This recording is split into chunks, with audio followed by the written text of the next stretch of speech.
Bonjour Jocelyn, ça me fait grand plaisir de te rencontrer aujourd'hui. Bonjour Heidi, moi, ça me fait plaisir de te recevoir. Donc toi, tu es le président de PLP International et comme par hasard, j'ai vu hier dans un bel article dans le journal que vous êtes en pleine expansion. Ah oui, on avait prévu de mettre l'article parce que tu venais me voir aujourd'hui. D'accord, c'est une excellente idée. Jocelyn, tu es dans une entreprise familiale et toi, tu es le président depuis combien de temps? Moi, en fait, je suis le président depuis 2001, mais j'étais directeur général depuis une dizaine d'années avant et j'avais toutes les fonctions et responsabilités du président sans avoir le titre. OK, Donc, en 2001, je suis devenu le président officiellement. directeur général. OK. Mais c'est une entreprise familiale de deuxième génération, puis moi, je suis ici depuis 1981. Donc, j'ai vécu tout le développement puis l'expansion de l'entreprise et notre venue dans l'industrie de la fabrication des nourritures pour chiens et chats. Donc, il y a peu de choses ici que je n'ai pas vu construire. Parce que 1981, c'est quand même 33 ans ou à peu près. OK. Donc, pourquoi je suis si inspirée pour vouloir vraiment faire une entrevue avec toi? Parce que j'ai eu la chance de t'entendre plusieurs reprises dire des choses qu'on n'entend pas très souvent venant d'un PDG en gestion. Alors, si je te demandais, c'est quoi ton style de gestion? C'est quoi ton style de leadership? Qu'est-ce que tu dirais? Moi, je dirais que je suis le contraire du one-man show. J'ai une gestion qui est collégiale, mais sans m'enlever mes responsabilités de prendre des décisions. C'est que je fais toujours un tour de table à savoir qu'est-ce que mes autres gestionnaires, ceux que j'appellerais ma garde rapprochée, comment ils voient ça, qu'est-ce qu'ils pensent, mais je ne vais pas prendre une décision à la majorité. C'est que je m'inspire de ce qu'eux apportent en tant qu'information et je prends la décision que je dois prendre compte tenu de mon rôle de président de l'entreprise. Mais c'est une grande collégialité et ce qui fait que quand moi je suis pas là, mais ça roule pareil. Je suis pas le président non plus omniprésent. Je travaille à distance de plus en plus. Et puis, quand je suis pas là, puis si je suis en vacances, on ne me sollicite pas, on ne m'appelle pas parce qu'il y a des gens en place qui sont capables de prendre la même qualité de décision que je prendrais si j'étais là. Wow! Wow, ça répond déjà plus sur mes questions. Hein? Oui, mais ce qui arrive, c'est que moi, je veux pas avoir toute la pression. J'ai la responsabilité, mais je veux pas avoir toute la pression. Fait en ayant un style de gestion comme celui-là, ça m'enlève énormément de pression. Et puis, ça fait en sorte que tout ne repose pas sur une seule personne. Donc, c'est vraiment la délégation à son meilleur. Délégation, supervision, en s'assurant que les gens en dessous de moi, je n'aime pas dire en dessous, mais les gens les chefs des autres services, ont la compétence pour les prendre, ces décisions-là aussi. Quels sont les principes directeurs de cette approche de gestion? Si tu avais à m'en nommer 3-4 points. Je pense que les principes directeurs de gestion, on peut les décrire de la même façon qu'on nommerait nos valeurs d'entreprise, qu'on a travaillé beaucoup, on les a résumés, on en avait 8, on est devenu à 5, c'était plus clair. On a l'orientation client en premier, autant client externe que client externe, parce que si on veut que nos clients soient bien servis, il faut que d'un service à l'autre à l'interne, on se serve bien aussi, parce que la finalité, c'est toujours de bien servir le client. La rigueur, de dire ce qu'on fait et de faire ce qu'on dit, et de suivre les procédures. Et si on pense que la procédure doit être changée, c'est de demander à ce qu'elle soit changée, mais de la suivre jusqu'à temps qu'elle le soit. La collaboration, le plaisir, et le plaisir parce qu'on apprend dans le plaisir comme les enfants. Donc cette valeur-là est très importante, elle a toujours été ici. Et je dirais que ça nous a attiré beaucoup d'employés aussi quand ils vont sur le site Internet et qu'ils voient qu'on a la valeur plaisir dans notre liste de valeurs. Et finalement, l'ambition, c'est loin d'être péjoratif. On l'a vu péjorativement des fois quand on voit une personne qui a de l'ambition. Mais l'ambition, c'est de mieux faire, de viser l'excellence et de toujours être les meilleurs et de réussir. Donc, c'est une belle valeur. Principe directeur ou valeur, je pense que ça répondrait là, de cette façon-là. Ce que j'ai entendu, c'est un très grand souci de l'humain, de ta part. Un très grand souci et au-delà de ça, un souci presque spirituel de t'occuper de tes fonctions. Est-ce que j'exagère? Non, comment tu non, dirais, toi? non, t'exagères pas. Moi, je viens d'une autre école et puis j'étais rébarbatif à cette école-là de penser que le personnel ou l'humain était jetable après usage. Pour moi, c'est les personnes qui font la différence dans le succès de l'entreprise. C'est la première ressource bien avant l'argent. Parce que l'argent peut venir d'un héritage, ça peut venir d'une subvention, elle peut venir d'un emprunt, elle peut venir des investisseurs, et on n'a encore rien fait avec cet argent-là. L'argent, au milieu d'une table, il ne se passera rien tant qu'il n'y a pas des humains autour de la table, des humains compétents qui vont avoir un projet et qui vont faire quelque chose avec cet argent-là. Donc, c'est vraiment les personnes, les humains qui font le succès dans l'entreprise. Et j'ai eu la chance de donner une conférence il y a quelques mois, et puis c'était sur la mobilisation du personnel. Et ma conférence s'est appelée l'humain. Et puis, je me souviens que la dernière acétate, parce que j'avais dit tout ce qu'on faisait ici, puis tout ce qu'on avait développé depuis les 20 dernières années, dans ce sens-là. Puis ma dernière acétate, c'était le verbe aimer, en gros, sur l'écran. Et je disais, à la base, il faut les aimer, les personnes, parce qu'ils vont le sentir. Okay? Et puis, je disais que c'était le plus beau verbe de la langue française. Je disais aussi que le deuxième plus beau, c'était aider, parce que les humains veulent aider. Et quand on les met tous les deux dans la même phrase et qu'on dit à quelqu'un « j'aimerais que tu m'aides », c'est qu'on vient de reconnaître la compétence de cette personne-là à faire quelque chose que nous, on n'est peut-être pas habile à faire. Et ça crée de l'ouverture et des résultats extraordinaires. Et puis, même moi, j'ai dû remercier des gens parce qu'ils n'étaient pas à la bonne place, au bon poste, et puis qu'on n'avait peut-être pas à leur offrir ce qui leur convenait, mais je les ai remerciés dans l'amour en leur disant aussi ce dans quoi je pense qu'ils excelleraient, mais qu'ici, on n'avait pas ça pour eux. Et puis, j'ai gardé des relations extraordinaires avec des gens qui ont travaillé ici, et dont certains qui ont dû quitter l'entreprise, et j'ai continué à garder des relations. Puis même, il y a une personne, la journée où ce que je lui ai dit que ça ne faisait plus, après y avoir dit pendant un certain temps ce qu'il fallait changer, mais je voyais que j'étais contre nature. Ce que je lui demandais à cette personne-là, c'était contre nature. Dans le même entretien où je lui ai dit on va terminer notre route ici, comme ça, la personne m'a demandé de le coacher après, puis en me disant tu as vu le meilleur et le pire de moi, tu vas être la meilleure personne pour m'aider à me replacer dans quelque chose qui va me convenir. Fait que c'est. Et puis je pourrais en parler pendant des heures de temps, mais aussi une chose que je dis, c'est, puis que je pratique, c'est que quand je rencontre une personne, que la rencontre ait duré 30 secondes ou 20 minutes, faire en sorte que cette personne-là, quand elle quitte ce moment-là, qu'elle se sente meilleure, parce qu'elle a été appréciée pour ce qu'elle est, indépendamment des résultats, indépendamment de sa personnalité, que cette rencontre-là ait été significative, peu importe le temps qu'aura duré la rencontre. Et si chaque humain part avec ça en tête, à chaque fois qu'il y a une rencontre, une relation, ça va être extraordinaire. Est-ce que ça touche aussi ta façon de gérer les conflits, les différends, les manques, difficultés de performance ou comment tu deals avec ça? Parce que j'en parlais justement il y a quelques minutes avec un collègue, c'est de le mettre sur la table et de dire qu'il y a un malaise, et le malaise de le mettre sur la table entre deux personnes. Je vais mettre le malaise que j'ai sur la table. Il ne m'appartient pas uniquement parce que je l'ai mis sur la table, il est entre nous deux. Toi, est-ce que tu en as un malaise? Si oui ou non, qu'est-ce que tu fais? Comment tu reçois le mien? On fait quoi avec ça?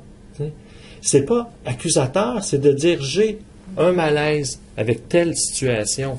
C'est plus facile avec certaines personnes, mais la méthode est la même pareil. Que ce soit plus facile ou moins facile, c'est la vérité, l'authenticité, et de le mettre. On ne peut pas longtemps faire semblant qu'il n'y en a pas.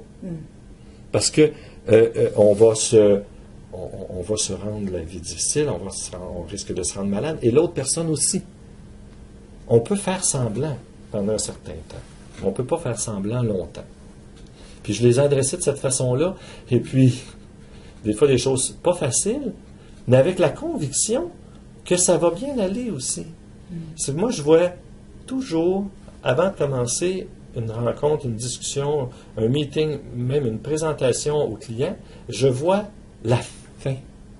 Je vois les gens heureux à la fin. Donc, je visualise la fin de la rencontre. Donc, si la fin de la rencontre, j'ai la fin de l'histoire, ça va finir comme ça. Tout le monde va être souriant.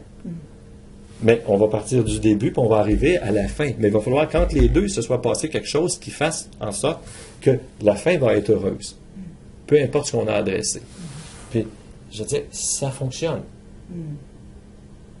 Ça fonctionne la plupart du temps. Est-ce qu'il y a du début à la fin, dans cet entre-deux-là, si tu avais à nommer 1, 2, 3 points là, non négociables, ça serait quoi? Mais je ne sais pas si c'est des points non négociables, mais entre les deux, là, il va falloir qu'il y ait beaucoup d'écoute. Que j'ai beaucoup d'écoute. Parce que l'autre personne, elle a une autre vision, probablement. Puis moi, je n'ai que ma perception et ma réalité. L'autre personne a sa réalité aussi. Puis si je n'écoute pas sa réalité, je vais être en dehors de la traque. Ça se peut qu'il y ait quelque chose aussi qui m'appartienne dans le fait que j'ai un malaise.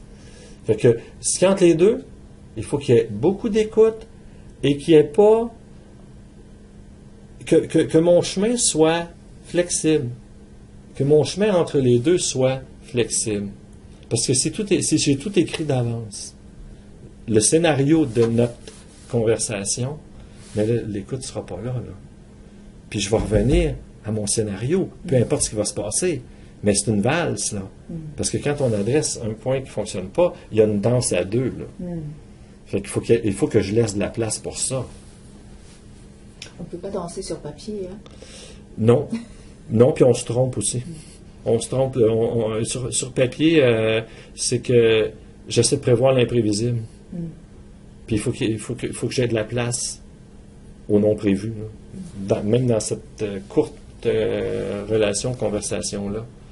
Donc tu donnes beaucoup de place à l'autre et à la situation et à ta présence de faire comme surgir les solutions? Oui, mais il y a une question que je pose. Après avoir adressé une situation difficile, je commence par poser mon malaise, l'impact que ça a sur moi. Après ça, je demande l'impact que ça a sur l'autre personne. Puis avant de demander à l'autre, maintenant, à quoi peux-tu t'engager? Mais avant de demander ça, je pose la question, moi, qu'est-ce que tu me conseilles de faire de plus ou de différent là-dedans? Avant de demander, toi, tu vas faire quoi? Et souvent, les personnes, là, ils ne peuvent pas rien me demander de faire de différent parce que je l'ai fait déjà. Fait que ça arrive, les gens vont dire, non, je ne le vois pas, je pense que tu l'as déjà fait. OK? Maintenant, toi, qu'est-ce que tu peux faire? Qu'est-ce que tu t'engages à faire de différent? Et quand on conclut sur un engagement, il faut prévoir un suivi. Et là, je dis, dans combien de temps on se reparle de ça? Parce que là, tu as des choses à faire. Tu as besoin de combien de temps pour les faire? Et puis, on se reparle dans combien de temps? Ça, c'est le modèle, je dirais, idéal. Ça arrive que la personne n'est pas capable de dire ce qu'elle va faire ou ce qu'elle peut faire. Fait qu'à ce moment-là, je lui demande de combien de temps elle a besoin pour réfléchir et me revenir avec un engagement, parce que ça se peut que ça ne se produise pas sur le champ. La personne, moi, je savais ce que j'avais adressé. Des fois, la personne, elle ne sait pas ce que j'avais adressé à ce moment-là. Fait que si je la prends de court, je ne veux pas la prendre de court. Je vais y permettre d'avoir le temps d'y réfléchir et de revenir. Et quand les gens reviennent, normalement, ils ont aligné les bonnes choses à faire différemment. Est-ce que ça s'apprend, ça? Ça se pratique. Ça se pratique. Mais qu'est-ce que ça prend à la base? Est-ce que quelqu'un, mettons, qui stresse beaucoup par rapport aux finances, parce qu'on ne se leurra pas, une entreprise, elle a besoin d'assurer sa croissance, sa pérennité, et beaucoup de dirigeants sont stressés par rapport aux finances, par rapport au profit. Et toi, tu es en train de dire que tu as un style de vie extrêmement humaniste et tu dis que c'est payant, c'est ça? Oui, mais je pense qu'il y a une chose là, c'est qu'il faut avoir beaucoup d'humilité comme chef d'entreprise et je dirais avoir le minimum d'ego. L'ego, ça nous protège dans certaines situations, on en a tous un, mais quand on est en situation d'échange avec des collègues, il faut qu'on soit de même niveau. Là. Moi, je dis souvent aux gens, ne soyez ni supérieur à votre interlocuteur, ni inférieur à votre interlocuteur. Peu importe à qui vous vous adressez. Et c'est la même chose que je joue ici, parce que là, on n'est pas sur de la hiérarchie, là. Donc, la hiérarchie, il faut la laisser de côté. Parce qu'on est sur des idées, puis la revendication des bonnes idées puis des bonnes solutions, là, elle n'appartient pas au plus haut gradé dans l'entreprise. Puis souvent, c'est bien le contraire. Elle va appartenir aux gens de la base qui, eux, ont le nez beaucoup plus près de nous, de l'action puis de l'opération. Et ce qu'ils ont vu, ce qu'ils ont vu, ou ce qu'ils ont vécu, ou ce qu'ils ont subi ou ressenti, est beaucoup plus près de la réalité que ma lecture à moi qui est loin. Donc, mais pour répondre à la question simplement, là, je pense qu'il faut laisser tomber notre ego. Et moi, je ne revendique jamais la paternité d'une bonne idée.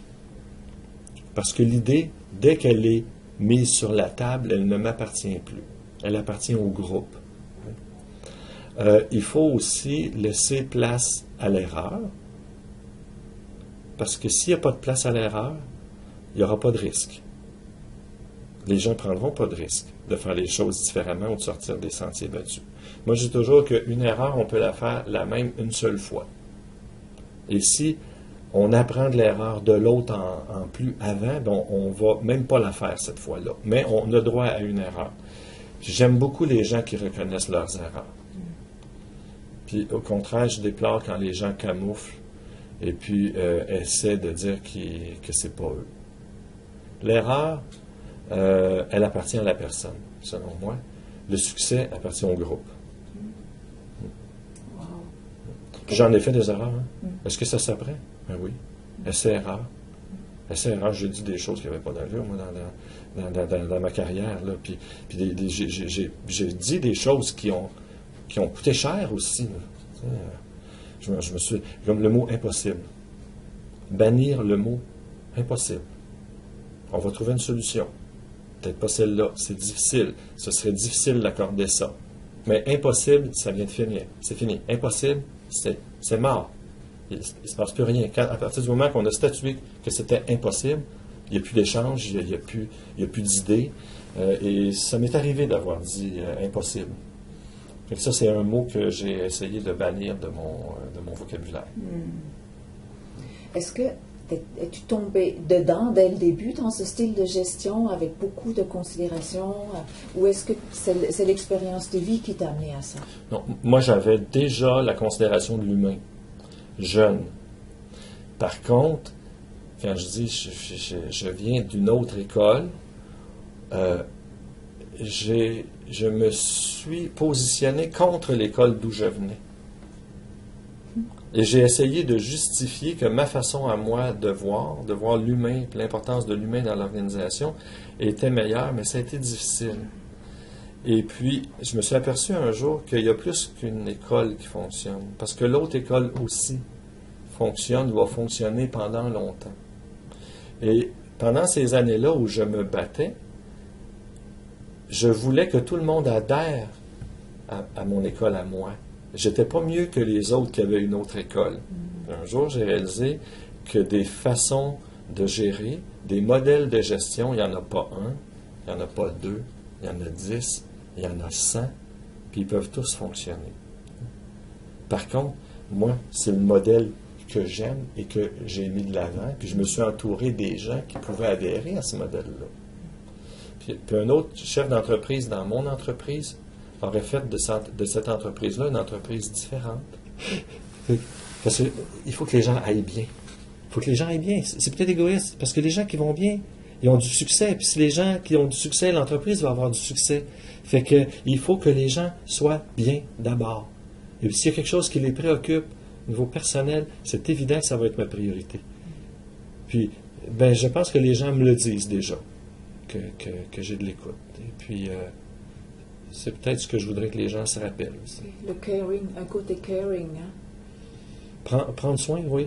On dit souvent plus que ça. On dit, Jocelyn va toujours nous aider à trouver la solution. Et puis, je suis un référenceur, parce que les réponses, je ne les ai pas toutes.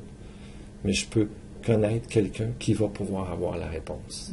Simon Allé, communique à la réception. Simon Allé, la réception. Donc, pour terminer, ça serait quoi ton mot de la fin? Mon mot de la fin. Mon mot de la fin.